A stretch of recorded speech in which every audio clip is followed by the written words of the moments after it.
Free fire game খেলতে শুরু করি 2020 সালে। এলাকার ভাই ব্রাদারগুলোকে দেখতাম রাতে এক জায়গায় বসে বসে শুধু চিল্লাচিল্লি করতো। একদিক দিয়ে ভালো লাগতো, অন্যদিক দিয়ে মনে হতো এরা এমন চিল্লাচিল্লি কেন করে, চারজন করে। তারপর তাদের কথা মতো তাদের মতোই শুরু করি ফ্রি ফায়ার গেম। প্রথম দিন গেম খেলে রাত জেগেছি 11টা, যেটা ছিল রাত জেগার প্রথম কারণ এবং প্রথম ভালোবাসা। এলাকার বন্ধুরা মিলে রাত হলেই আড্ডার আসর দিয়ে বসতাম আর শুরু করতাম গেম খেলা। সবাই তখন গেম খেলা নতুন শুরু করি। এত পরিমাণ আনন্দ ছিল গেমটিতে যা বলে বোঝানো সম্ভব না। তখন ভালো কোনো ফোন ছিল না, ল্যাগ করতো, তবুও খেলতাম। আব্বু আম্মুর কি পরিমাণ বকাঝকা খেয়েছি সেটা বলা বাহুল্য।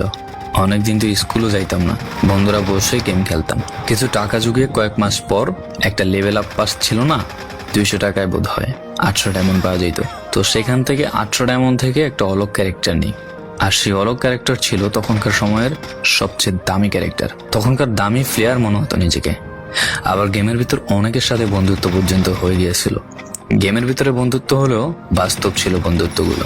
তখন ফ্রি ফায়ারে ডু পার্টনার সিস্টেমটা ছিল না, তাই কোনো মেয়ে গেমেও ছিল না। তারপর যখনই মেয়েরা গেমটা শুরু করে তখনই আস্তে আস্তে গেমের আনন্দ নষ্ট হয়ে যায়। অনেক বেশি র্যাম প্রয়োজন হতো, তো তাই গেমটা খেলতে ভালো একটা ফোনের প্রয়োজন হইতো। কিন্তু তখন ফোন ছিল না, কোনো রকম একটা ফোন দিয়ে খেলতাম গেমটা। ভাবতাম একটা ভালো ফোন হইলে গেমটা আরো সুন্দর করে খেলতে পারতাম, ল্যাগ করতো না ইত্যাদি। কত আনন্দই না ছিল তখন। প্রতি সপ্তাহে শুক্রবার বসে সবাই গিল্ডের গ্লোরি ফুল করতাম একটা কাস্টমের জন্য। পরের দিন সবাই মিলে আনন্দ নিয়ে একটা একটা করে কাস্টম খেলতাম। আমার জীবনের প্রথম 3 বছরের ভালোবাসা। কোনো মেয়ের জন্য আমি গেমটাকে কখনো ইগনোর করি নাই। যখন মন খারাপ থাকতো গেমটা খেলতাম একা একা। একটা ভয় পাইলেই তৎক্ষণাৎ মন ভালো হয়ে যাইতো, মুখে সব সময় একটা মৃদু হাসি থাকতো। এখন আমার কাছে গেমটা খেলার মতো অনেক ভালো একটা ফোন আছে, আমার কাছে এখন অনেক ভালো কালেকশন আছে, টপ আপ করার জন্য টাকাও আছে। কিন্তু গেমের ভিতরে থাকা সেসব বন্ধুরা আর নেই, সবাই ব্যস্ত হয়ে গেছে।